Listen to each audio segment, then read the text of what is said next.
Sir सरकार की तरफ से ये कहा जा रहा है कि न्याय हो रहा है, मगर यहाँ साफ साफ दिख रहा है जातिवाद हो रहा है। इसको किस तरीके से देखते हैं? सबका विकास की बात इसीलिए मैंने कहा, देखिए योगी की सबसे बड़ी परिभाषा यही है, जो दूसरे का दुख अपना दुख समझे। मुख्यमंत्री जी को किसी के साथ भेदभाव नहीं करना चाहिए अगर वो मुख्यमंत्री उत्तर प्रदेश के हैं, और किसी भी घटना से राजनीतिक लाभ नहीं लेना चाहिए।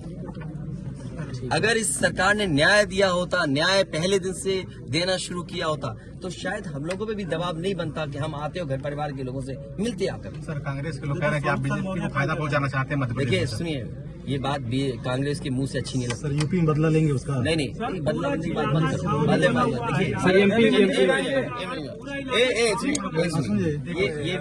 ये विषय इसलिए मैं नहीं उठाना चाहता हूँ कि ये हमारे लिए देवरिया कांड बड़ा विषय है।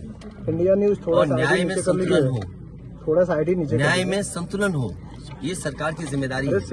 देवरिया कांड मैंने पहले से कहा, ये समाज के लिए और मनोविज्ञान के लिए ये बड़ी चीज है कि आप समझें कि अगर आप एक परिवार के साथ घटना होती है तो दूसरे परिवार का मनोविज्ञान क्या होता होगा। और ये डीएम ने खुद कहा कि ये रिटेलिएशन में घटना हुई है, और फिर शासन प्रशासन के लिए और न्याय के लिए ये बड़ी जिम्मेदारी है।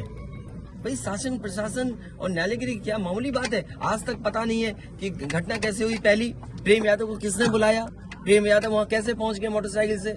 उन्होंने कभी जमीन ली, उनका भाई बेच रहा है। अब परिवार की बातें क्या मैं बोलूंगा जो मैं जानता हूँ, या आप जो जानते हैं, जो आप जानते हैं कि भाई परिवार जो था अगर जमीन बेच रहा है, एक भाई ने बेच दी जमीन, इन बातों को मैं कहूँ कि वो परिवार अपने भाइयों के साथ कैसा व्यवहार करता था, ये बातें मैं कहूँगा क्या?